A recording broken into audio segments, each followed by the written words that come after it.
that, I think that we're ready to go ahead and get started. So welcome, everyone. Welcome to the State of STEM Ecosystems virtual event. My name is Jeremy Shore, and I'm the Senior Director of Emerging Technologies and Digital Innovation. I'm joined by my co-moderator, who you just met a second ago, Jenny Frank, the Director of the STEM Ecosystems Community of Practice. And for those of you who might be new to this work, the STEM Ecosystem Initiative is a global movement that brings together leaders from education, business, government, and community organizations who work together strategically to develop high-quality STEM learning opportunities that prepare future-ready learners and strengthen workforce development in their communities. The initiative harnesses the power of connected cross-sector partnerships to create lasting change in STEM learning and opportunity. And Jeremy, I just told you, for those who are just joining on, we're really excited because we are in our 10th year of this initiative. And, we've got a lot to be proud of. This ecosystem model is showing itself to really be driving meaningful change. We're already in 43 states and 8 countries. There are 120 STEM ecosystems that are doing the good work in STEM and workforce development, making sure that they're connecting students, they're connecting families to real, authentic opportunities in STEM, making sure that they're breaking down silos and ensuring that there is STEM everywhere, not just in formal spaces, but informal learning spaces, so that every single community moment becomes an opportunity for growth. Well, with that being said, Jeremy, I think we better get started, right? Absolutely, I'm ready. All right, so I have the pleasure of introducing our first guest. Obviously, you can see here that we have an incredible panel before us. What we are going to do is every panelist is going to have an opportunity to talk a little bit about the things that are incredibly important to them. They're going to have the stage, they're going to have their passion pitch moment, and then after we're finished, we will open it up to a Q&A session. If anytime you have a question that you would like our panelists to talk about, to give their opinions on, please use the Q&A function in the Zoom. If we do not get them in today's session, we will try our hardest to make sure that in the follow-up email with all of the resources that we are reaching out and addressing those questions with our expert panelists' answers. So without further ado, I am delighted to introduce our first panelist. It is Jan Morrison. She is the founder and CEO of TIES. And we all know Jan. We know that she brings over 3 decades of experience as not only a science educator, but truly a transformative force in STEM education. Throughout her distinguished career, Jan has served as a senior consultant for prestigious organizations, including the Bill and Melinda Gates Foundation and Carnegie Corporation of New York. She has also been a trusted advisor to many different entities, including the White House and the Department of Education across 4 different administrations. Obviously, under Jan's visionary leadership, TIES has been part of the STEM Ecosystem Initiative. And like I said earlier, we are 120 strong in 43 countries and 43 states and 8 different countries. But truthfully, at the end of the day, her experience and her expertise is what has made this successful initiative so powerful in doing the good works in community. So without ado, please help me in welcoming and joining to the stage Jan Morrison. Thanks, Jenny, and thanks, everybody. It's great to be a part of this panel. This is just such a fun opportunity for me and to have everybody with us. And it's a yearly thing. We've been doing this. Jenny, we've been doing this at this time of the year for, I think this will be the 10th. And it has always been an important conversation that we've hosted. And not only for those of us doing it, but for those of us who have invited everybody to join us in this conversation. And that's an important point right now. It's a moment in our time right now in our history. And even since we've been together in Chicago, that we speak as a unit, that our voices are loud, are thoughtful, are full of empathy, and they're full of energy. but that we are the community of practice. When we formed the Ecosystem Project, we all looked at each other, and it was all of you talking with all of us. And we said, how does the importance of what's going on the ground in Omaha, in East Syracuse, Manoa, in New York City, in south part of San Francisco, and so on, how do we all learn from each other, and how do we actually have the power of the collective? And that's how the community of practice came about 10 years ago. And if you remember, those of us who were together, we were in that crazy basement with all those pillars, and we had the researchers, the international researchers around community of practice. But these times are different. What does it mean to be a community of practice in an ecosystem in an environment that we have entered into in 2025? This, our celebratory year? Well, a number of things, I think, when I'm thinking about it. First of all, I think the idea of the power of the collective.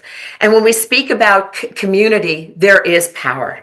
And when we speak about power, we're STEM. We're all of us on this in one way or another have a piece of STEM.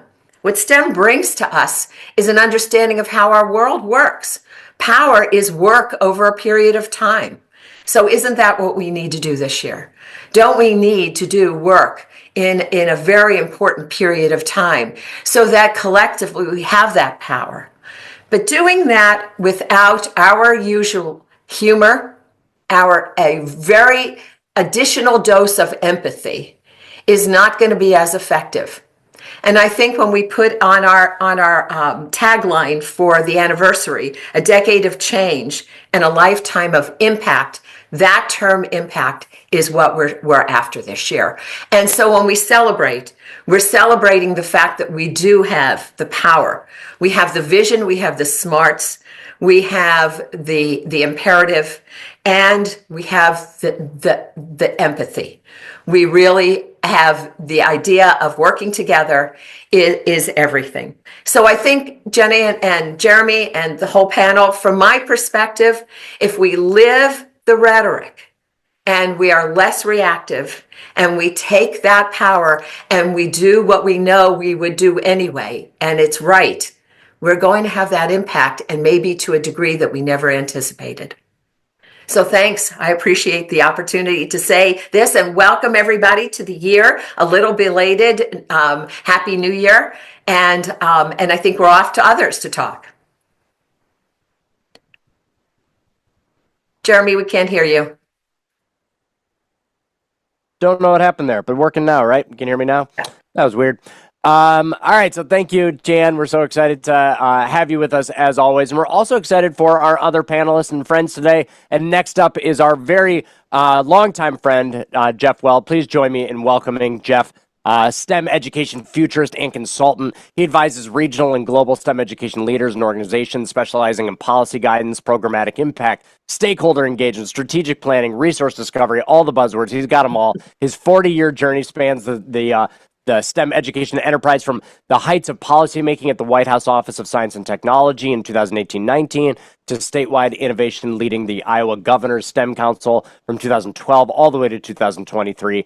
An education scholar as a decorated professor and administrator from 98 to 2011, and even an award-winning high school teacher from 1985 to 1996. Today, Jeff supports practitioners, investors, developers, advocates, and policymakers alike in advancing America's STEM imperative toward individual and universal prosperity. Jeff, thank you so much for joining us today. It's been a minute since I've gotten to talk to you. Very excited to hear from you today. Jeff, I think you are muted now. Now it's you on the mute. I'm not the only one. All right, to repeat. Woo! Thank you, Jeremy, for that introduction. Scary to follow Jan, but I will do my darndest. My passion pitch, to use Jenny's quote, is about digging into the state of STEM and workforce trends. I see a lot of familiarity as part of this webinar. Hi to my old friends and hi to some new friends, no doubt. Let me start off with a headline. I was looking at an ASCD news brief the other day. I don't know if you guys get those, but there was a headline, a story called STEM Revival. And I was like, who knew we needed reviving? Did you all know STEM needed a revival? The author thought we did, but the author's point was post-pandemic, as we all know, the focus shifted so strongly to learning loss and emotional health of students, and according to the author, STEM had taken a back seat. And I always find that ironic because a good STEM education, we all know, addresses learning loss and students' emotional health. Both challenges would be better met by keeping STEM at the forefront. So if we needed a reviving, it was somebody's oversight. But we're back now, and that was kind of the conclusion of the piece. STEM is back now, especially because of its workforce context. So on that, I couldn't agree more. I'm going to start out with some other background relevant to laying the groundwork here on my passion pitch. 2 weeks ago, James Brown of STEM Coalition, you'll hear from James in a couple of minutes, invited me to join this amazing panel of experts on STEM for a congressional staff briefing. And after the panel remarks, someone in the audience asked me, how can we make sure young people continue to get quality STEM ed while Washington sorts things out? I can't remember the exact words, but it was basically Washington is trying to sort things out, apparently. And my answer was simply, if I had a magic wand, I would wave it across America so that all communities would have a STEM ecosystem. And, broadest imaginable stakeholder members, K-12 educators, formal and informal, higher ed, employers, caregivers, on it goes, joining together to make sure that the talent pipeline at the local level doesn't leak. And my sincere belief is that's the best way. In fact, it's the only way I can think of to safeguard your hard work against the political swings of Washington, D.C. that we're certainly seeing. So thanks to ties, I think we're well on our way there. The statistics Jenny put out are astounding. But of course, there's a long ways to go. America has about 20,000 towns and 13,000 school districts, of which just a small fraction have been STEMmed.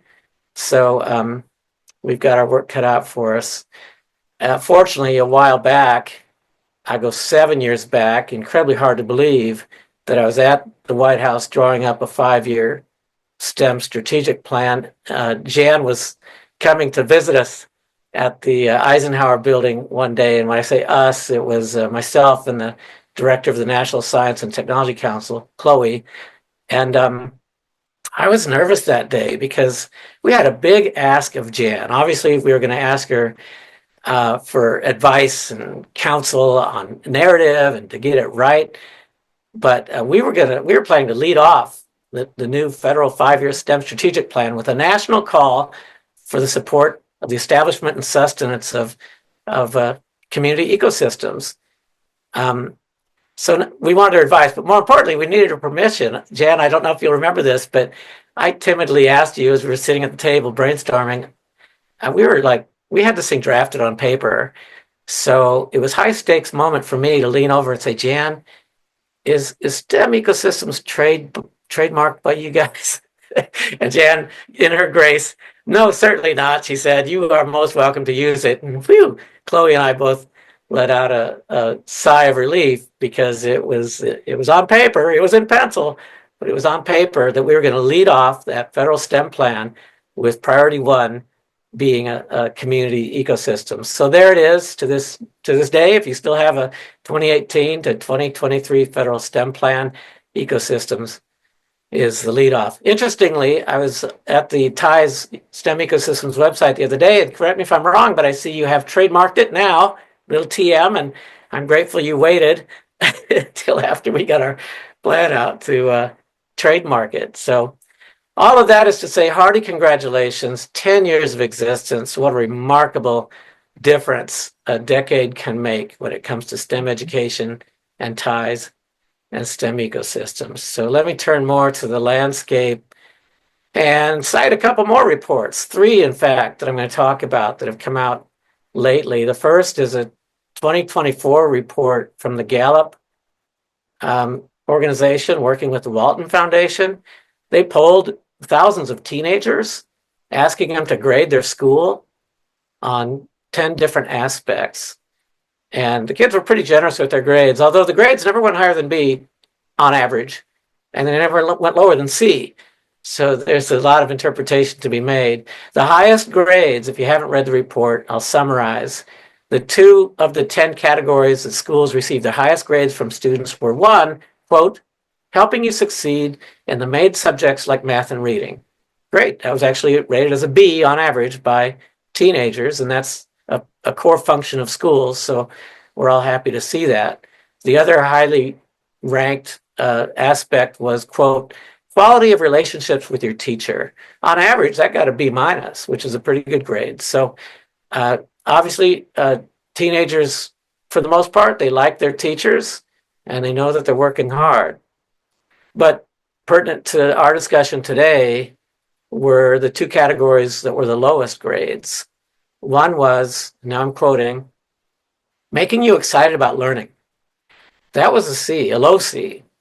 And that's as low as they went on average, by the way. And the other one was, quote, now helping you figure out what type of career you'd like. Another low C on average. Now, I can't help but step back, and I hope you're doing the same thing now and think to yourself, I wonder if Gallup would just extract the teenager responses from kids that are enjoying a STEM ecosystem experience. Would those ratings be the same? I highly doubt it. Making you excited about learning would likely jump up a few notches. Helping you figure out the type of career you'd like, again, wheelhouse of STEM ecosystems, and students are getting quality STEM education. So they know it when they see it. We know where the need is. The solution is at hand.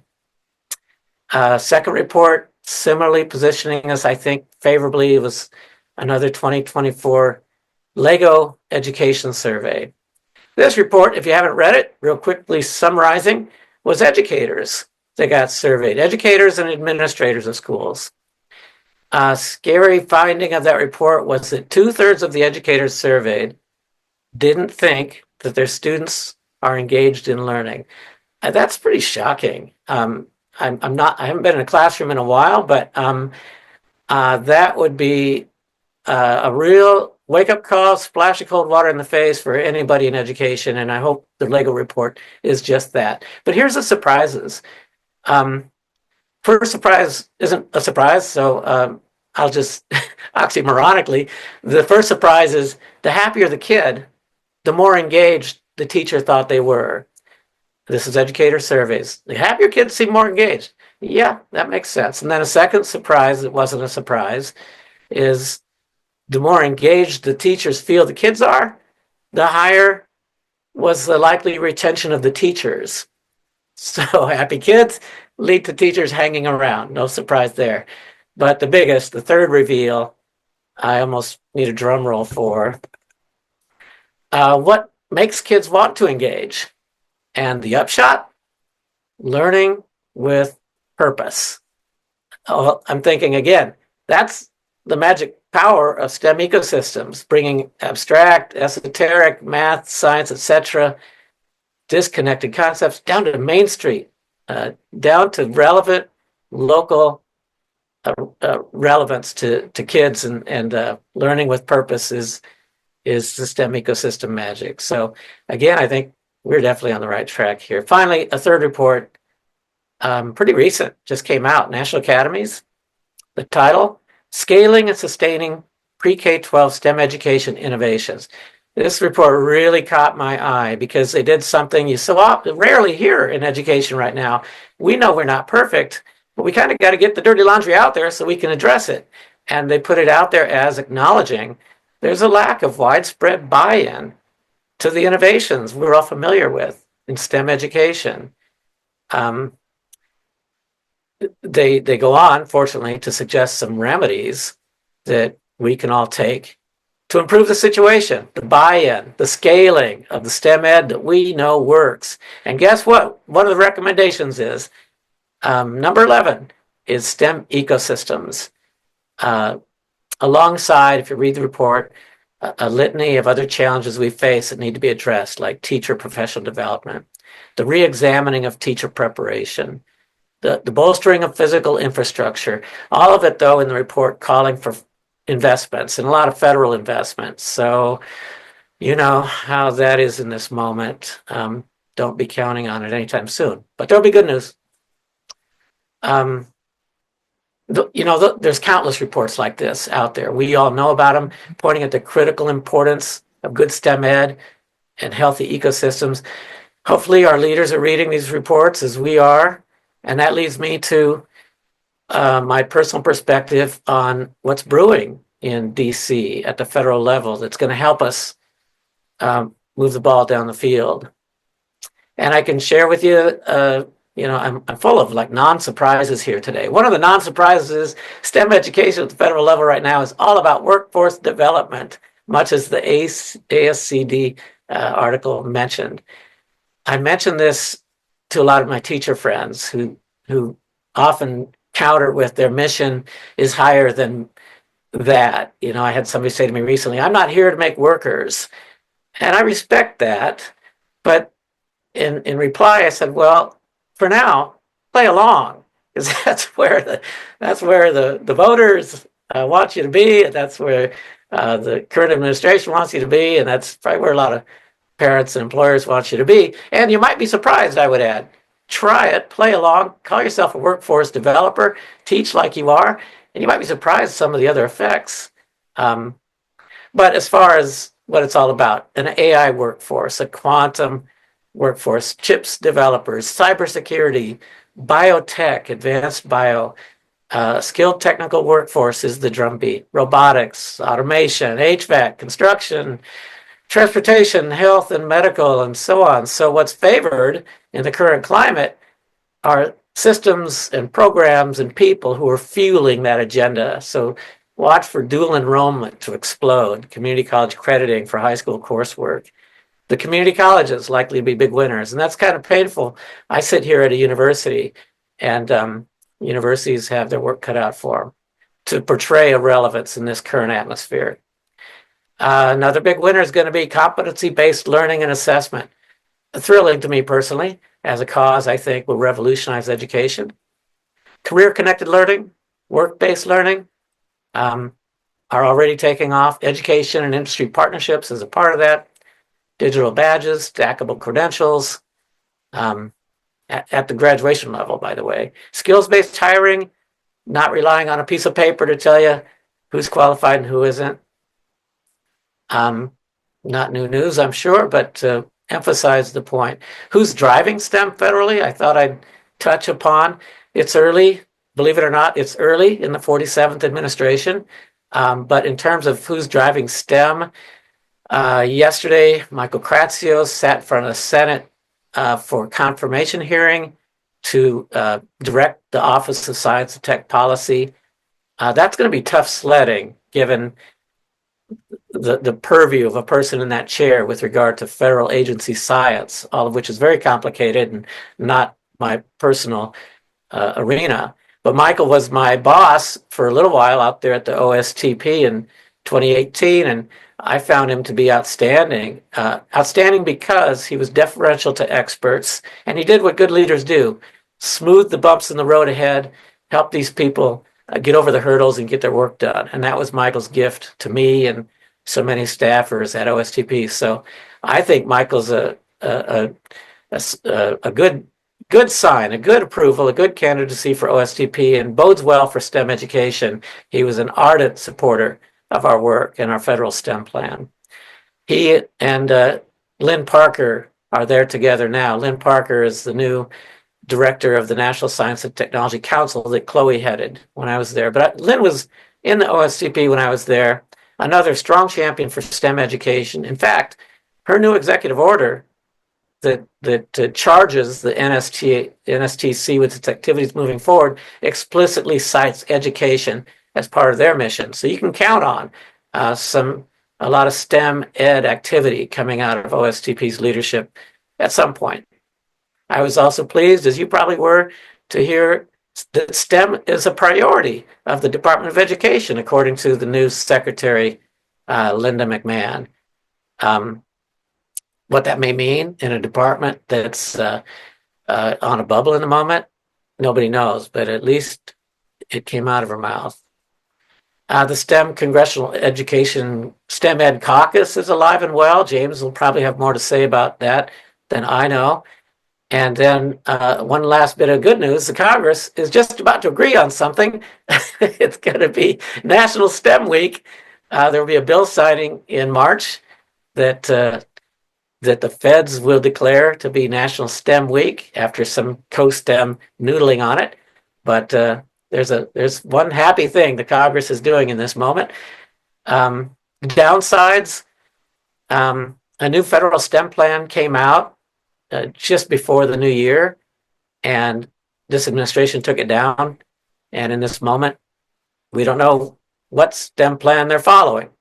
There is no STEM ed policy leader at the OSTP yet, but it's early.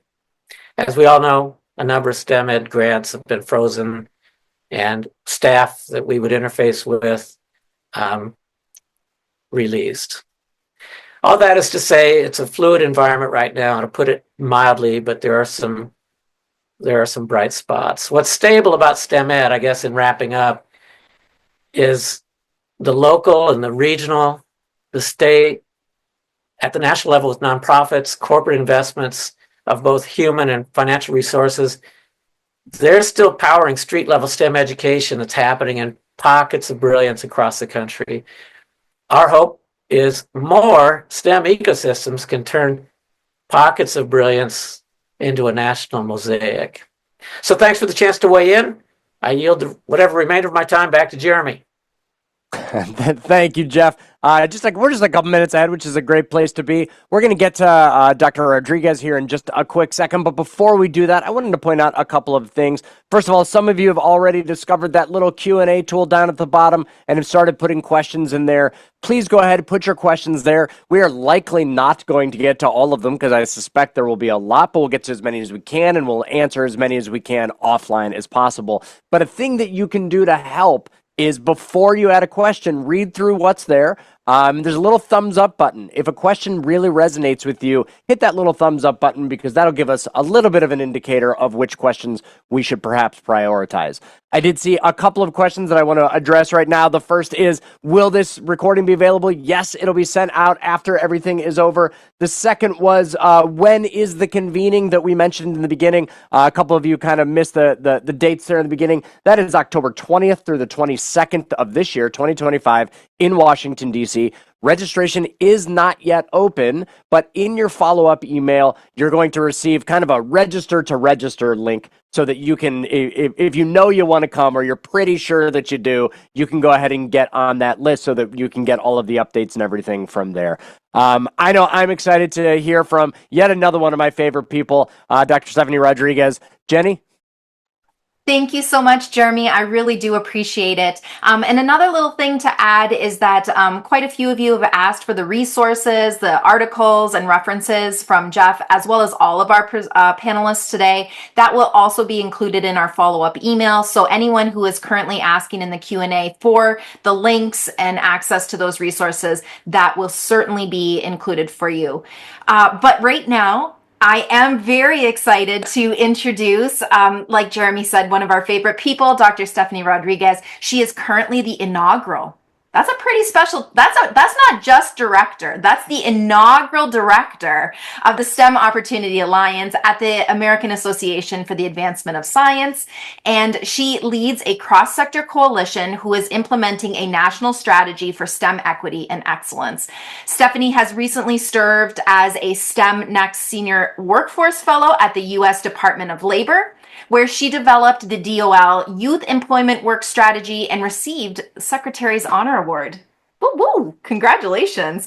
Her experience includes working at the National Science Foundation on computer science, education equity, serving as a STEM policy director at the After School Alliance, and as the VP of Policy and Engagement at AnitaB.org. So please, everyone, welcome to the panel. Dr. Stephanie Rodriguez, I'll turn it over to you. Thank you so much for being here. Thanks so much, Jenny and Jan and everybody, Jeremy at Ties, for the invitation. It's really a pleasure to be here celebrating an amazing 10 years of ecosystem work. And, you know, Jenny, when you invited me to join this panel, you asked if I could share some insights from my vantage point around opportunities for ecosystems and coalitions to implement national strategies related to education and workforce. And that is one of my favorite topics. So I'm really excited to share with you a little bit about how we're thinking about that work here at AAAS, specifically in the STEM Opportunity Alliance. And, I was really inspired, Jeff, by a lot of what you said, takeaways from the reports that you mentioned that really reinforce some of the ways, we are thinking about how do we collaborate across such a diverse ecosystem of partners who all have a really, really critical role in making sure everybody can experience really seamless journeys in the STEM enterprise. And Jenny, at the risk of being overly prescriptive, I do want to share a couple slides because I think they might help. What I want to talk about a little is how we're thinking about organizing ourselves as ecosystems and the way we approach doing collaborative work across education and career pathways together. And so I'm hopeful I did that right. Are you all seeing a title slide? Yeah, we've got it. That almost never happens. So, at the STEM Opportunity Alliance, we are a national coalition, much like TIES, right? Your ecosystems all over the nation and even in a handful of countries around the world, really thinking about how do we implement a strategy that we co-created together focused on the STEM enterprise and really focused around how do we get to an end goal of more folks in the STEM workforce, more progress and prosperity via STEM career pathways for all of our communities. And we're really thinking about it like this. We think it's important that as an ecosystem, as coalitions, and I think those of you in the audience who've been a part of the STEM learning ecosystems, you all know this very deeply, is that all of these parts of a STEM journey must be connected to one another. So it's not enough that at a local or a regional level, we have perfected training and advanced learning in STEM. The parts that come before that also need to be operating at full steam. So you need to have early engagement. The richness and the quality of an out of school time community in a locality is a critical part of a seamless STEM journey. How, when you spark curiosity, whether it's in school through curiosity-driven coursework or out of school in informal spaces, how that then parlays into the experiences a student may have in a K-12 environment, how that builds into their interest and their desire to pursue post-secondary training and learning in STEM disciplines. All of those things are critically connected. You don't have one without the other. And so when we're thinking about ecosystems and what it looks like for systems to be connected so that we can achieve this seamless journey for all communities, we're not just thinking about one silo, one part of the ecosystem. We're really thinking about how these all get connected to each other. And so, Jeff, I think you laid the groundwork for the moment that is upon us right now, is that there is going to be a critical focus on workforce needs, on what industry is needing, around what employers are clamoring for. And employers aren't going to have what they need if there isn't strong training, if young people in their local environments don't have that engagement early on. So it's not just a right now strategy. It does require that we're thinking about right now, and we're thinking long term about how we build those robust ecosystems in our community. I think talk to any mayor and they want people to move to their cities. People are making decisions about moving based on the things that are available in their communities, and they want people to stay in their cities, right? And so all of that means that each of these components, these critical junctures in a STEM journey, have to be connected with one another. And I think that this audience really knows that at a really deep level, and you've been working to perfect those strategies for a long time. And one of the things that we're thinking about is that this is sort of, and I'm going to give attribution to an expert at the Collective Impact Forum for this slide and for helping us think through this, but what does it look like then for our work to be better connected? And right now, a lot of us, we do this, right? We have great programs. We work tirelessly on our individual programs. And we think collaboration, the ways that we collaborate, is how we add our programs together with our friends in our communities. And poof, magic wand, we're reaching some sort of really impressive population level shift. all of a sudden there's 3.5 million more kids in after school programs if only these programs could be added together. But what we know is that is not actually enough. It's not just enough that our programs know what each other are doing. It's a first step. It's a fantastic first step. It's an essential first step, but it's not actually where population level change happens. It's not where we see the nation become stronger in any one of those parts of the critical journeys that we talked about on that prior slide.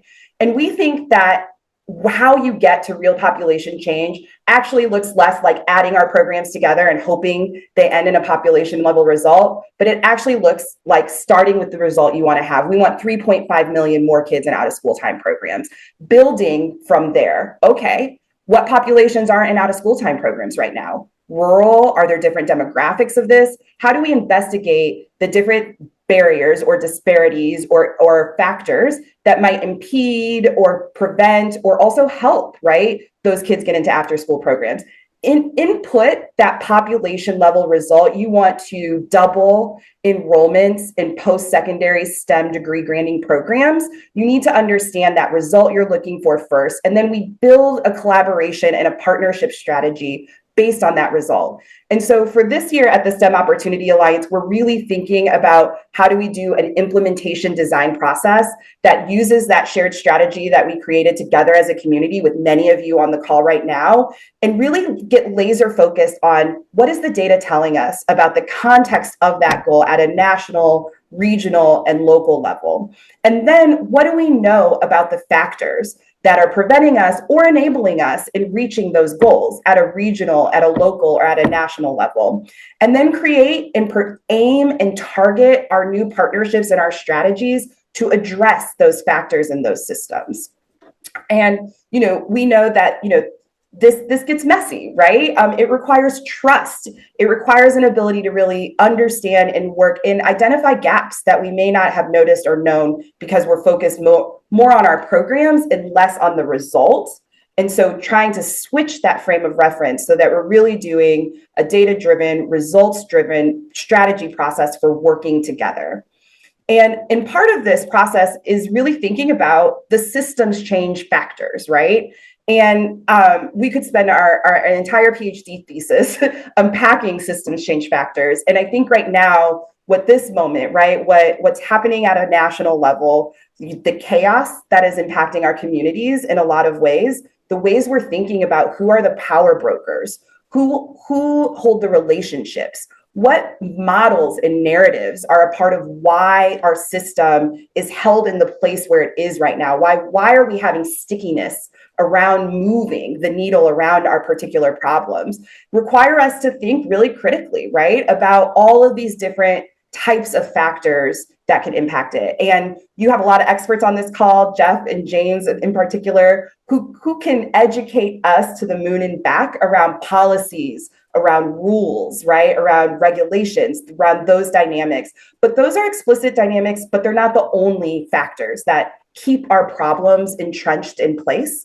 And so when we're thinking about how a STEM learning ecosystem might arrange itself, might think about its assets and who needs to be involved, we know that those players don't just look like one group from one part of that critical juncture. They look like all different types of stakeholders. They look like policymakers. They look like communications experts. It's families and parents and counselors who hold narratives and models in place. All of us have a role when we're thinking about system level, ecosystem driven change, which is the work that you all have been pursuing over the last 10 years. And so this year, as part of the STEM Opportunity Alliance, we're working with TIES, we're working with many of you on the line, we're working across the STEM Opportunity Coalition to really think about how we implement that national strategy. And we're going to do the things that I just shared, right? We're going to use data and our end goals that we articulated in that co-created strategy to inform how we align our action, where we target these evidence-based best practices that you all have been researching and perfecting over the last 3 decades, and really target them at the problem in a very particular way. And key to that is building a culture of trust and accountability. So if you remember that sort of swirly slide, and in fact, I'll end on it, data, accountability, communication, those are the key weavers that will connect all of those parts, right, of this ecosystem, all of those critical junctures along this journey. And so as a coalition, that is what we are thinking about. In April, we'll be launching workshop series to help facilitate our national partners and walking through a series of design steps to get to these really data-driven, results-oriented action plans. And we're really thinking about the culture and the accountability that will allow us to really measure and demonstrate progress around that.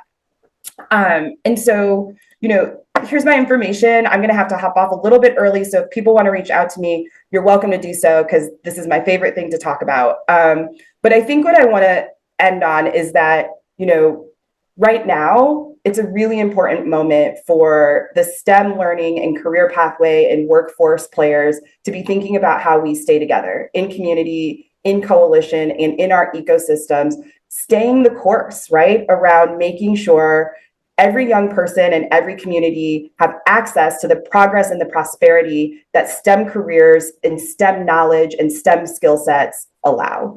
And that means that right now we have some challenges upon us. We're waiting to see how a lot of the things that Jeff and James are going to talk about shake out for us and the way that impact our organizations. But from the STEM Opportunity Alliance, we know that the need to do this work doesn't change just because the dynamics around how we talk about our work do change. And so right now is a critical moment for us.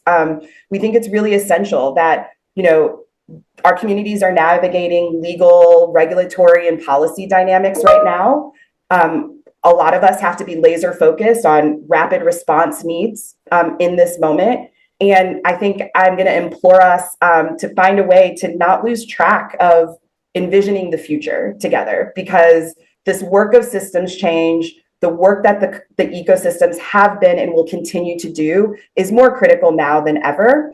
And these dynamics around policy, regulatory, the communication strategies are all the truth of the moment and how we need to navigate it. But I think it's going to be important for us as ecosystems to not lose sight of really that long-term goal, right? We want everybody to have opportunity to engage robustly in the knowledge and the prosperity tied to STEM learning and careers. And that work can't stop, and it shouldn't stop. And I think to reach the goals that are being stated, no matter who's stating those priorities around national security, et cetera, that STEM ecosystem and all of those critical junctures within it are going to be essential that we continue to invest in and coordinate. So I'll say thank you so much to the TIES team for letting me talk a little bit about how we're thinking about ecosystems. I know that you all on the line are probably even more deep experts than that, so I look forward to hearing more about how you all are doing your work. Thank you, Dr. Rodriguez. I'm sure some of you are a little bit sad. I'm a little bit sad that Stephanie can't stay for all of the Q&A. But what I know about her is that, and I'm saying this without actually talking to you first, Stephanie. What I know about her is that if we have questions that really make sense for Stephanie, that we can get those to her, and either we'll, kind of do that in a written manner, or maybe we'll do a quick, recorded Zoom or something along those lines, and we'll get those answers to you. So if you have Stephanie-specific questions, Dr.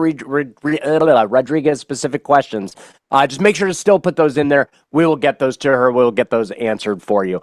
But before we get to that Q&A, we get to hear from one of my favorite people in the world, James Brown, the Executive Director of the STEM Education Coalition. Prior to joining the coalition, James Brown was the Director of Advocacy at the American Chemical Society. A nuclear engineer by training, he previously worked as a legislative aide for Representative Doc Hastings of Washington, was Director of Policy and Development at the Consumer Energy Council of America, and began his career as an engineer with Newport News Shipbuilding, working on aircraft carrier construction. He received a BS from the University of New Mexico and an MS from Penn State, both in nuclear engineering. He also holds an MBA from George Washington University. James, I don't have your James Brown music button today. I felt like it wasn't the right time for it, but I do kind of wish I was pressing it. Thank you for joining us today, James. Well, I was thinking earlier, I appreciate the chance to be with this group, right? The one of the things that grounds me is talking to people who live in the real world of education and understanding how they're looking at Washington. And one of the biggest challenges I have is trying to interpret what goes on in this town to people in the real world. And boy, is that a challenge nowadays, right? If I had a word cloud for all the emotions and perspectives and other things that I've discerned from our community, it would be really confusing. There would be a lot of four-letter words in it. It would be something that would be a challenge to behold. But one of the things I'm fond of saying is that Washington only knows how to do two things: nothing and overreact. And I think it's obvious which phase of that we're in right now. But the other thing I'll point out is these kind of changes, the realignment of government to populist concerns, if you want to call it that, are happening all over the world right now. They're happening in Canada, they're happening in Latin America, South America, Europe, and Asia. Some of this is a direct result of the pandemic and the fact that we lived through one of the biggest events in human history. And, we're still seeing the fallout of that, and it's reorienting, how people look at their governments, how they look at education. Part of the reason why education is in the crosshairs is because there are big challenges in the economy. One of the things that's happening in the United States that's putting a lot of stress on the economy, and it's being reflected in what you're seeing from Washington to some degree, is companies are trying to build a lot of stuff in the United States right now. I am stunned by the level of investment that I see in press releases. I saw something that said Apple is investing $500 billion in manufacturing in the United States. Microsoft is building $80 billion of electrical power. It was mentioned earlier, I'm a nuclear engineer. I never thought I'd live to see the day when Microsoft was working to restart the 3 Mile Island nuclear power plant. It's strange times we live in from an industrial standpoint, from an economic standpoint. And I think, the education system ends up being in the middle of this mix. And so I think that's one of the roots of where a lot of this tension comes from, a lot of the sort of worry about where things are going. But the other thing I'll say is, I think, I always start conversations about this talking about the economic climate, because I think the focus on STEM is still fundamentally rooted in how we see the economy and where we see the needs of sort of our American enterprise. And if we're going to build a lot of stuff here, you also have to confront the reality of you have to have a world-class education system and you have to have a world-class workforce. And you can't do that without a thoughtful strategy to how you get there. And so what I want to talk about is a couple of things that we've seen and are trying to keep up with, things I'll call challenges, things where I think we have some opportunities, and try and interpret some of the things you've probably seen in your inbox. And what we as people in DC who are trying to manage this across a broad coalition are trying to say in terms of guidance about what should you definitely do, what should you definitely not be doing, and where are the gray areas and where are the judgments in between. So I'm going to start with the challenges. So most every conversation that we've had in this area over the last 6 or 8 weeks has been something along the lines of, I'm seeing a lot of signal from Washington, D.C. I'm seeing a lot of noise from Washington, D.C. What do I need to know? And one of the things that is a very clear theme of this administration is around diversity, equity, and inclusion. We have to be pretty frank and upfront of saying, this administration believes the following. They've looked at the 2023 Harvard versus Students for Fair Admissions case and concluded that you can no longer use race as a criterion in things like admission decisions and hiring and firing. That's their judgment, and the courts sort of settle these questions, and there are lawsuits on both sides of that question, but that's their position. And what they've done with that is propagate a series of executive actions that have said the federal government's no longer going to fund DEI programs or use DEI practices in federal policy. They've also said to schools in a Dear Colleague letter, we can probably post in the chat somewhere, that was issued on February 14th, that schools are prohibited from adopting any of those practices, and they've been quite specific about it, with regard to DEI in the schools if they want to continue receiving federal funds. And this is a big challenge for people out in the education world to look at, because whether they've thought about what they're doing in DEI terms or not, so many of the things we have talked about around this table and others in STEM have been rooted in the principle of trying to broaden participation in the STEM fields. It's why Stephanie's organization exists. It's why many of us are engaged in this topic from the beginning. You mentioned the STEM Education Caucus. It's a bipartisan caucus on the Hill, Jeff. It's got 85 members from all over the country, and one of their goals is to broaden participation in the STEM fields. Always has been, hopefully will stay as that goal, right? So the administration's actions around DEI are sort of creating a conflict in many of our minds around what does it mean to broaden participation in an environment where I can't use those terms, but I also maybe can't use practices that have been acceptable for some period of time, right? So if with that as the backdrop, I know a lot of organizations are asking, what do I need to do to my website? What do I need to do with my public facing statements, right? We've certainly had that conversation as a coalition. And I think, looking at that guidance and looking at what's going on is going to lead to most organizations in this space doing some introspection about how do we want to present ourselves in this environment. I think that's a smart thing for people to do and figure out how not to compromise their principles, but how to talk it in a way that is astute, that recognizes what's going on in Washington, D.C. And by the way, a lot of these same conversations are happening in states. There are states that are looking to consolidate government in big ways, that are reviewing expenditures, that are re-examining sort of the relationship of their state programs, not just in education, but in healthcare, energy, all across the board, right? So I think it's healthy to have some level of introspection as an organization. If you're asking, what does this mean? Because I will tell you, I've heard from a ton of organizations that have heard from people inside the federal government saying, if I see certain terms on your website, I can't award you a grant. I cannot accept, that limits what I can do. So, that is where we are. And so my counsel has been to our members and to anybody in the STEM community is attend these things, listen to the briefings around these kinds of topics, get informed and make informed judgments about what you want to do on that front. So that's the first thing I'll say is a big challenge.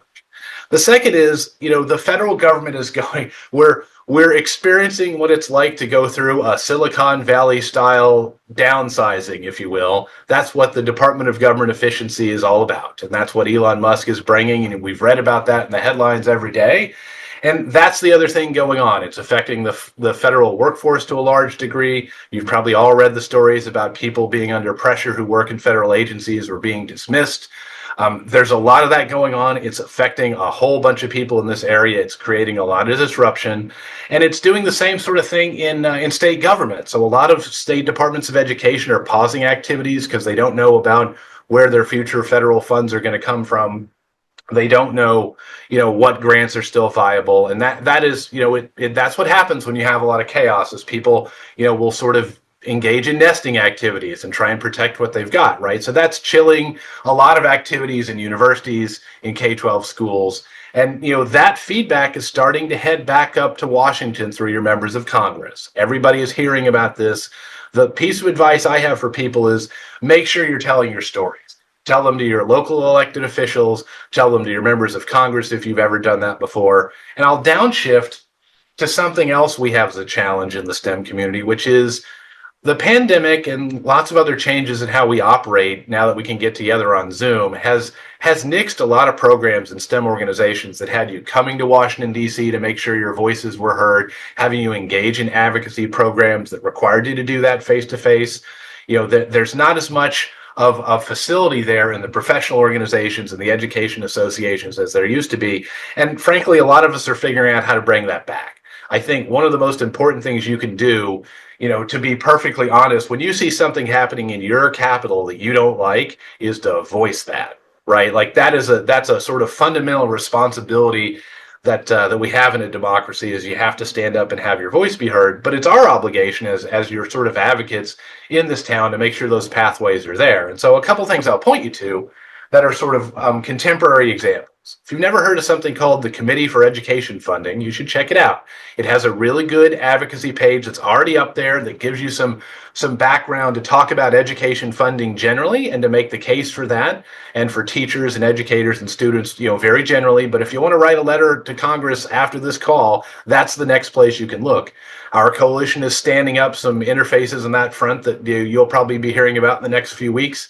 We're really trying to mobilize around it. That's one contemporary example of something you can do right now that is a chance to take action.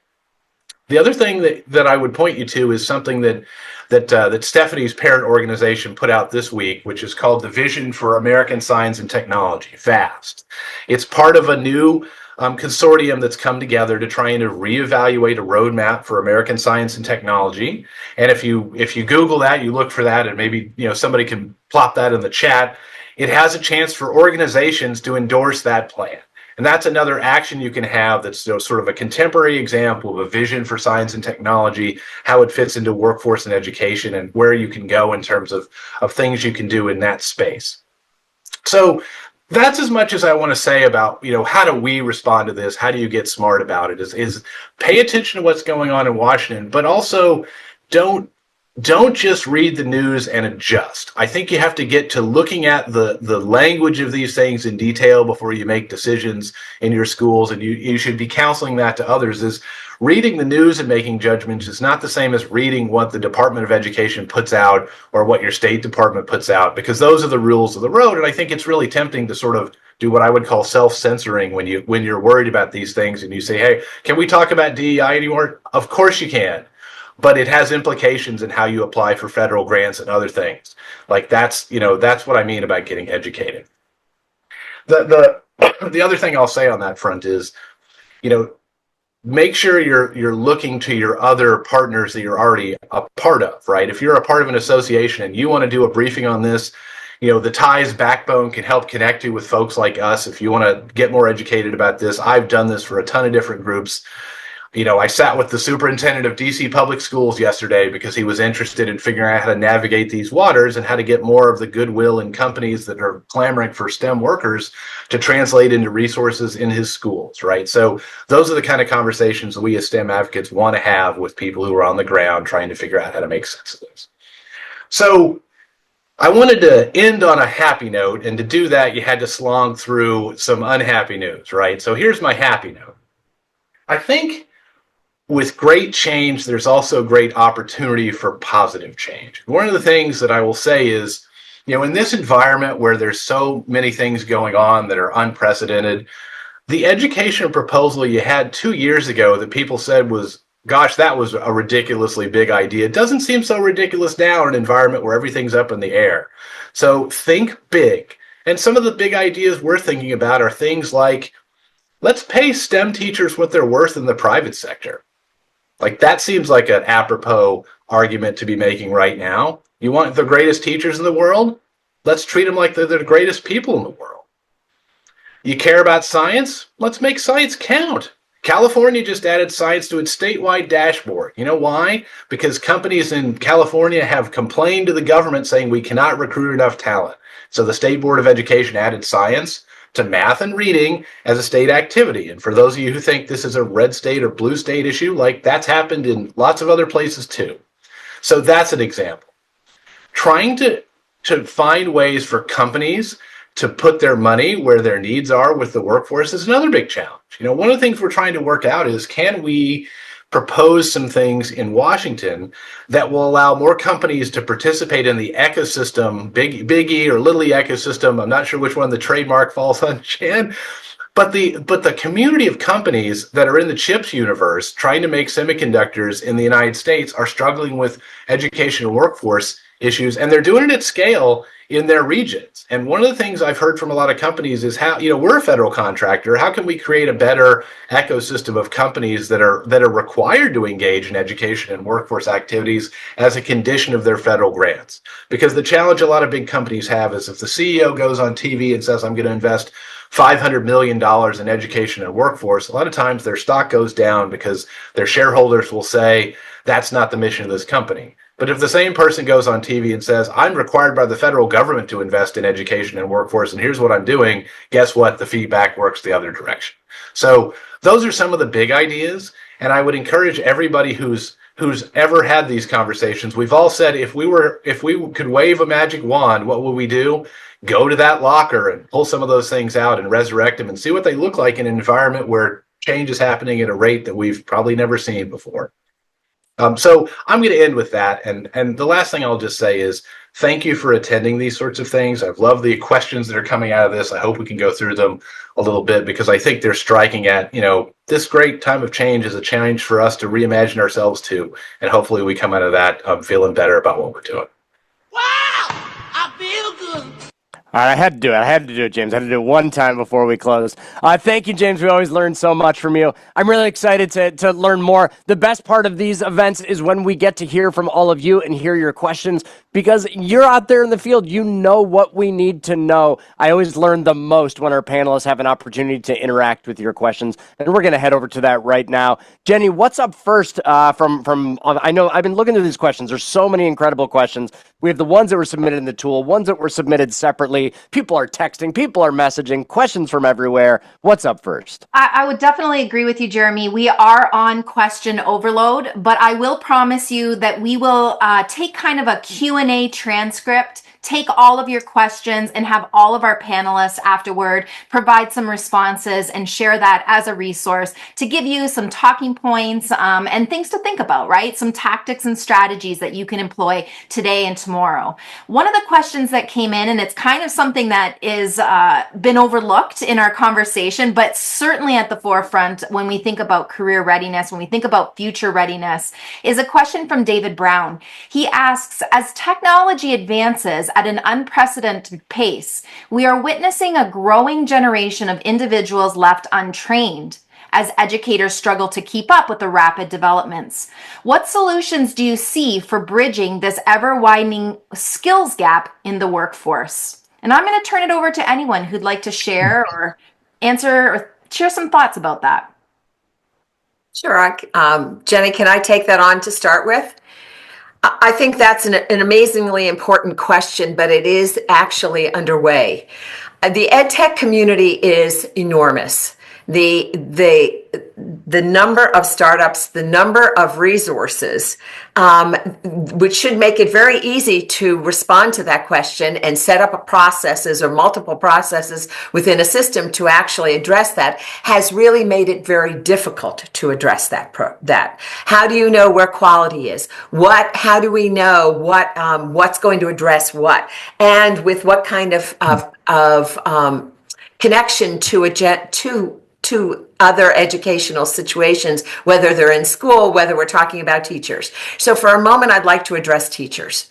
I think that what has happened at the state departments of education, as well as the state departments of commerce, so that's an important part, on bridging this gap, on creating an opportunity to pull this together and create that kind of system. It can't be just education. It has to be the workforce itself and the beneficiaries of this, which is the industries, being a part of this. There have been a lot of funds flowing to smaller nonprofits who have demonstrated some impact, who have measurable results that can be used against what is needed in that particular community.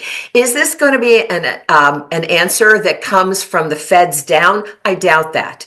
Is it going to come from each of the 50 states down? In part. Could it best come from an ecosystem up? I think that's the best way. And that's what we've seen work. When you see Cleveland, Ohio, Pittsburgh, Pennsylvania, when you see Anaheim, California, actually take that kind of question and address it and find the resources within multiple communities and using the ecosystem, then we have seen it closer to the problem, the answers and the resources closer to the problem, and there's a better chance of sustainability. Thanks, Jan. You know, Jeremy, this is something that's in your wheelhouse. And obviously you're doing a lot of work around emerging technologies, but especially, you know, this idea of building a future ready workforce with regard to AI and different skill sets that I would say are actually a literacy that are really essential and important to being ready to be in any workforce space for today and tomorrow. So what are some of the things you're noticing? What are some of the conversations you're seeing? What's some of the work that you've been doing around this area? Yeah, you know, I think it's a really interesting time. This is the first time in my career, and I've been doing this for, 26 years, somewhere in that neighborhood, where I feel exceedingly confident that we're on the precipice of, I think, possibly the largest upheaval of education, workforce development, maybe in the history of humanity. I know that sounds really hyperbolic. I actually don't think it is. But even if it is, even if I'm wrong, the conversations that help that future are still really valuable. And what we're learning as we go around the country, we're lucky enough, my colleague Krista and I and others at TIES are working with communities around the country on AI in particular. And what we're learning is that this ecosystem model is really the solution. Yes, we need to work with schools specifically. Yes, teachers and administrators need to be trained and need to understand what these impacts are and how they can start to integrate these emerging technologies, particularly AI, into both their instruction to make them better teachers, but also the preparation of students to be better students and better employees and all of these things. And also, to enhance their kind of traditional learning. So all of that has to happen, but the biggest power really, really seems to be from this ecosystem model of bringing together in a region the workforce folks, the higher ed, the K-12 folks, the out-of-school time people, funders and foundations, everybody to a location to start to determine what it is that they can do together. I don't think there's ever been a time when the ecosystem is more important than it is right now. The ecosystem model is more important than it is right now. I completely agree with you. It's great to think about this 10 years and looking back at, what works in the ecosystem model.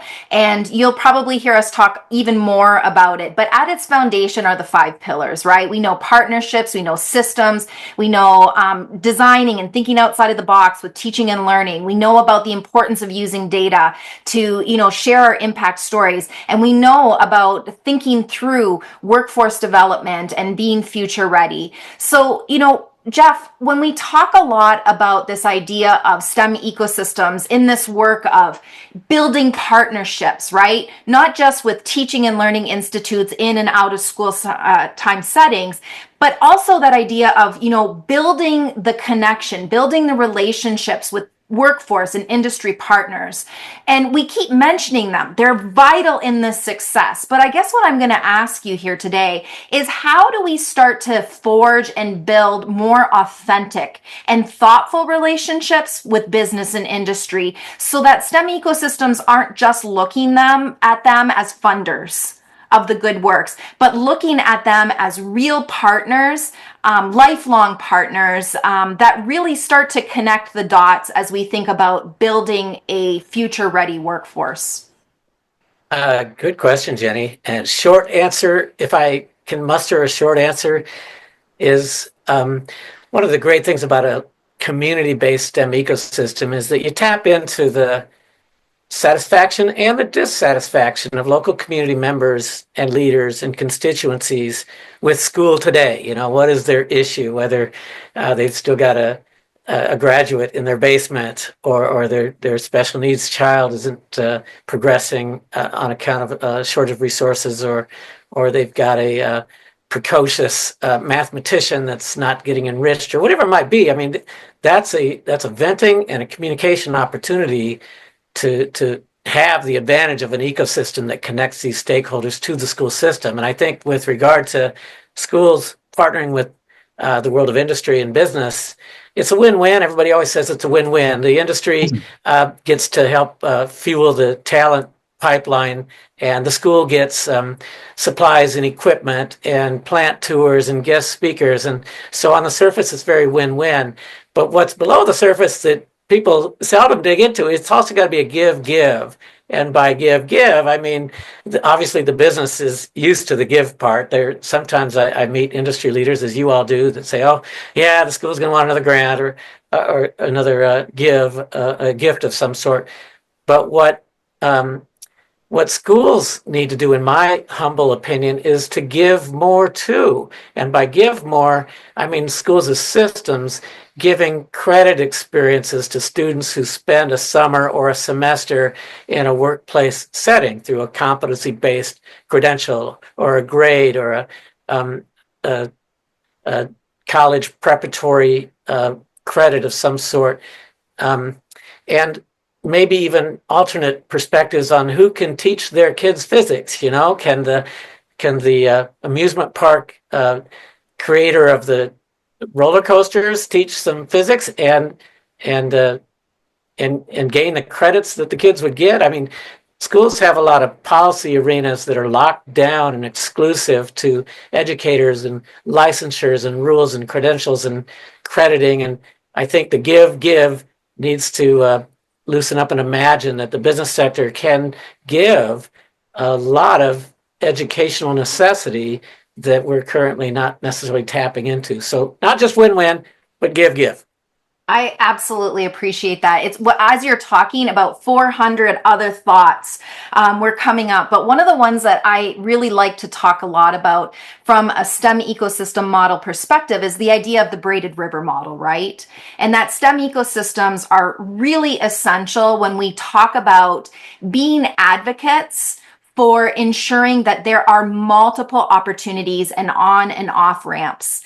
And I think that what we have to start to consider as well is that the learner, right, is going to be redefined. We're not just seeing a learner in a pre-K through 20 setting. We're seeing a learner throughout their career because upskilling will become so important as we see these rapidly changing work environments and these entry-level skills and competencies changing at such a quick rate.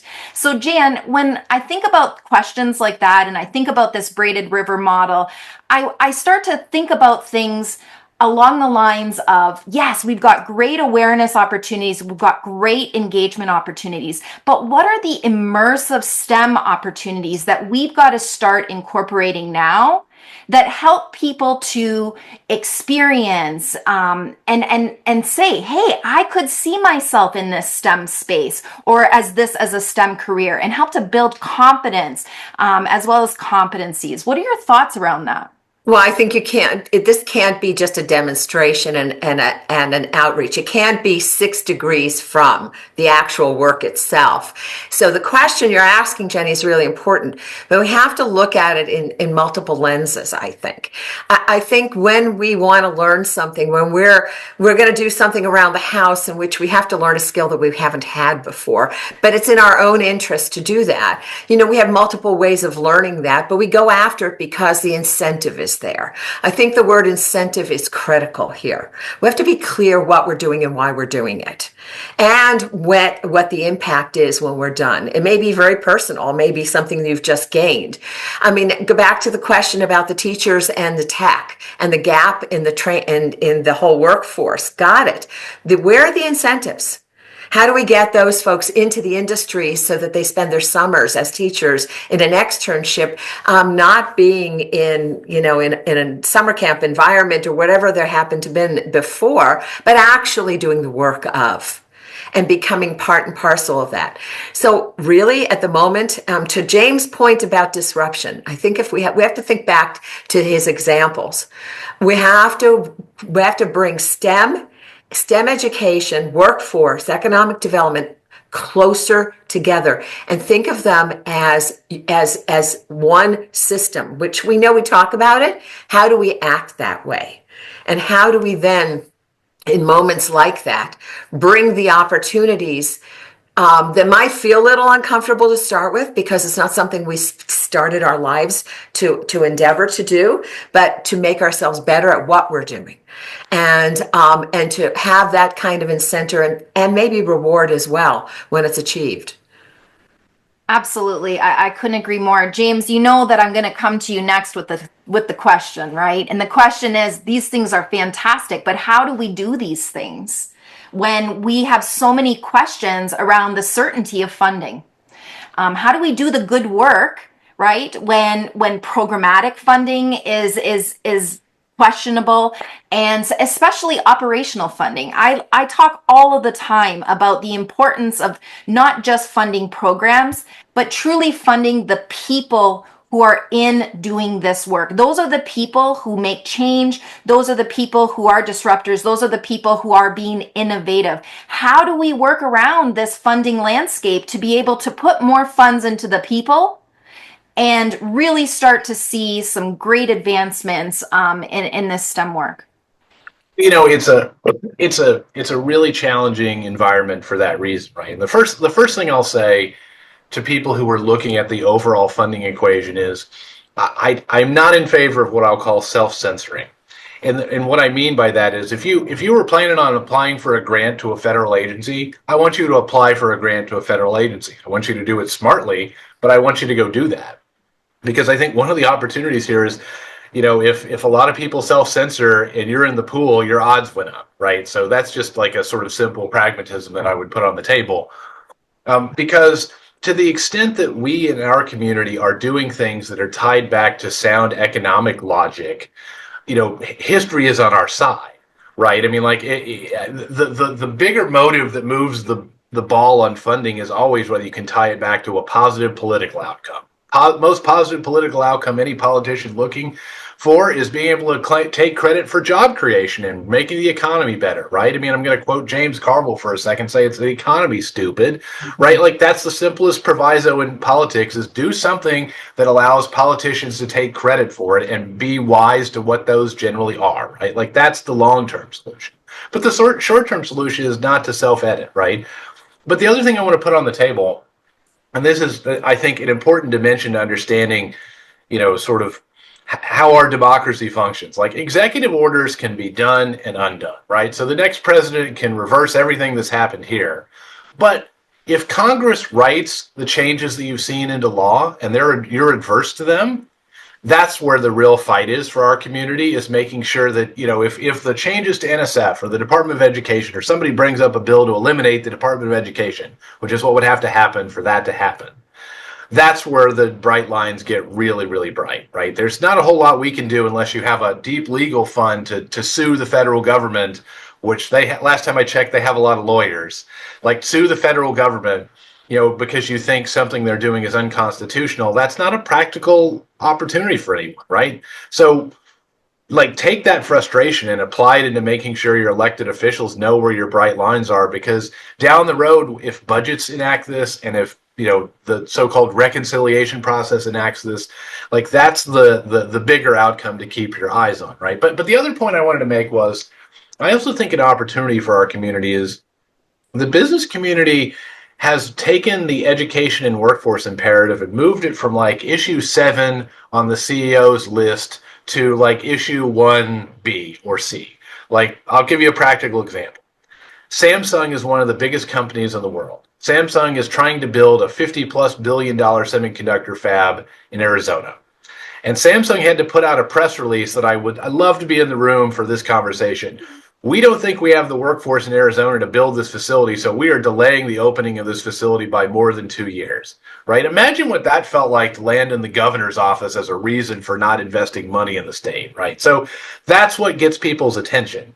And I think one of the ways to get businesses' attention, and this is something that, I can give you some specific examples, they're looking for interested students in their area. That seems to be their bottleneck as far as I can see it. So they're not short on what to do with somebody they know is interested. They're having a hard time finding the people who are interested in, because a lot of times when they go to a state or they go to an education system, they say, can you tell me everybody who's in the chemistry club?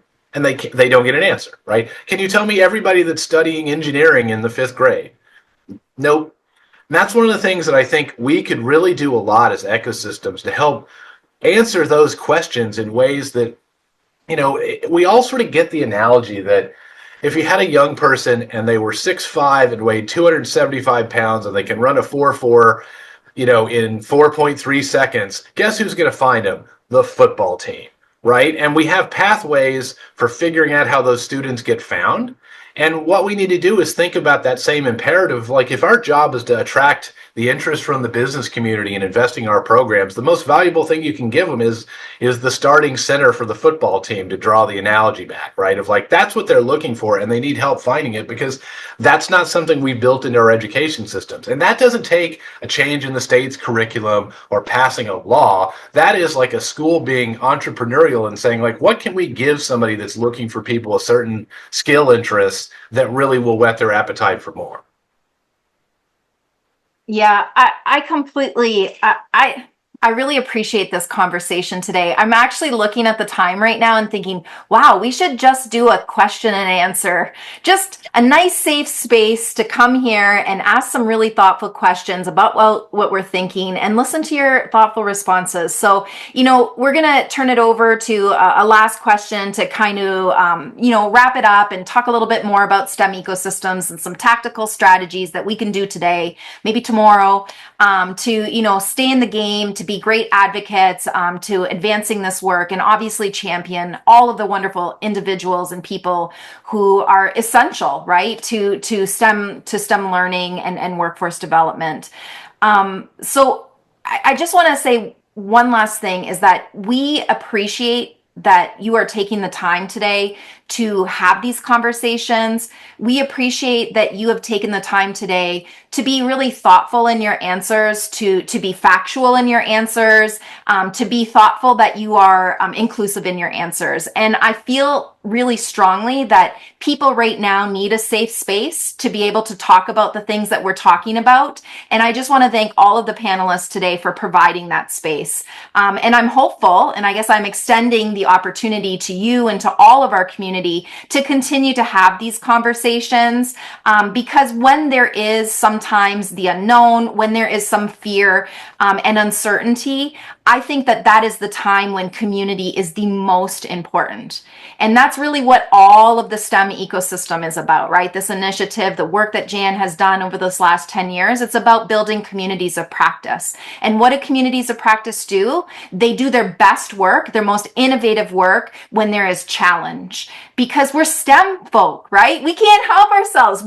We think STEM, we're always thinking engineering and design, right? We're solution-oriented people. So I encourage all of us to continue to have these conversations, whether it's through social media, whether it's reaching out to somebody in your network, whether it's going to all of the individuals in your network and having similar conversations to just talk about what people are thinking, what people are feeling, and what people see in their perspective as the way forward. With that, I'm going to turn it over to Jeremy. He's going to ask our panelists one last question, and then we will wrap up for the day. Thank you again for taking the time out of your busy schedules to be here and to represent STEM on behalf of all of us. Jeremy?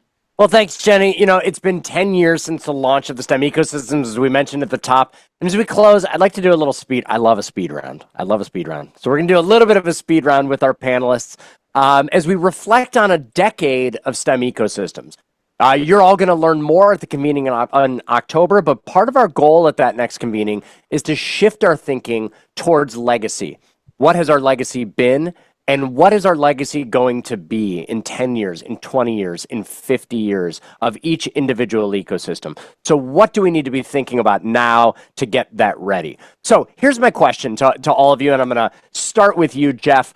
As you think about the last 10 years of the ecosystem initiative and the portions that you've been a part of and all of that, I'm curious what you think the most significant achievement has been for the STEM ecosystem initiative, and that can be the global initiative or your individual ecosystem. What's been the most significant achievement? And maybe more importantly, what remains our greatest challenge as we look to the next 10 years? Jeff, you're up first. Okay, speed round. Our Achilles heel in STEM education, K-12, formal and informal, has always been that our public doesn't understand the imperative. We're in a Sputnik moment that dwarfs the original Sputnik moment, right? We're in an existential national security crisis place with STEM education as the solution, and people aren't getting it. So one of the greatest things that the STEM ecosystems do and have done and continue to do is to communicate that public awareness at the community level where it matters most. All politics are local, all community communications need to be local. So that's an upside. The communication in the cities, towns and states and nations where STEM ecosystems are at work are much more aware of the imperative, and the imperative and its awareness brings the support that's needed. What's the challenge in the years ahead? Oh my gosh, do we need more communication, which means we need a lot more ecosystems, a grand unifying STEM ecosystem framework. Thank you. Jeff, thank you so much. You're always a delight to have with us. Up next, Jan, same question. You know what? I think the first part's going to be really hard for you. There have been a lot of really incredible achievements, but if you were forced, if you had to pick just one as the biggest, what is it? And what do you think our big challenge is going to be for the next decade? I'm going to tell you, I think the leaders of the ecosystems throughout our country and maybe even the world have truly found their way into the boardrooms. There is an understanding, or at least a growing understanding of what STEM is. There is an understanding that these boards and these CEOs cannot go out alone. That even if they're not completely aligned with their ecosystem, they understand the nature and the power of community. And there is not just the mentality of reaching out and writing checks as much anymore. It is truly more a collaborative. And whether they're going through James and the STEM Coalition at that level to do that work and understand and have it drip down, or where they're building it up because a Micron in Syracuse learns that the greatest asset there is East Syracuse Manoa's ecosystem, it doesn't matter. It matters that this has happened. Thank you, Jan.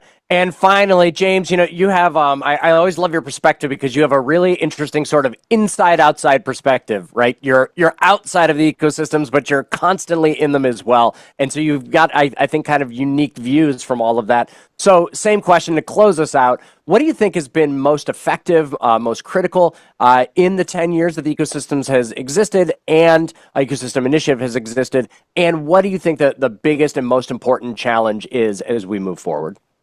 Well, I'm going to go inside and outside on you. So I think the biggest inside accomplishment this group has had, and this is something to take a lot of pride in, is both the White House and Congress have explicitly recognized the term STEM ecosystem. I mean, I have some things on my wall over here, and one of them are languages that made it into law, and that's one of the things on the wall behind me. It's like I love the fact that we convinced Congress, which is the most slow-moving organization in the world, to adopt that definition, right? So those are two things. That's an example of the clout that this community has. But the outside example is this. I think one of the aspirations for our community in general is if the STEM education community punched at the same weight in the public policy conversation as we do in the economy writ large, imagine a country without science, technology, engineering, and math, and we're all sitting around a wood fire, that sort of thing. If we punched at that weight in the public policy conversation, we wouldn't be so frustrated right now. Yeah. Amazing. And James, thank you so much as well. I think Jenny's right. Maybe it's time, Jenny, for another town hall. We did one a number of years ago, and I think maybe it's time again. There are so many questions. We sincerely apologize to all of the questions we've received that we didn't have time for today, but we do promise to sort of compile those questions, get them to folks, and that'll be part of the follow-up one way or another. So we really appreciate you getting those in there. They're not ignored. It's just time.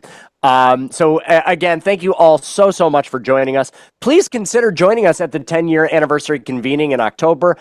Whether you've been before or have never been before, we're going back to our roots. The Ecosystem Initiative started in DC. We're going back there for this 10-year anniversary. And as I mentioned, you've heard from Jenny, we're really going to be focusing on legacy in both senses of that word. What has our legacy been over the last 10 years? And what is our legacy going to be? What do we want our legacy to be as we move forward? As I mentioned before, you're going to have a link coming up in the follow-up to this email to kind of pre-register for that event, but also make sure that you sign up for the STEM Ecosystems newsletter, where you'll be kept up to date. There's all sorts of new things coming from Jenny as she's sort of, rethinking what all of this looks like in this sort of framework of legacy. So thank you all for joining us today. Thank you, Jan, James, Jeff, Stephanie, who's not here anymore, but we thank you anyway. And of course, Jenny, thank you as well. And we will see you all next time. Thanks, everyone. Thanks.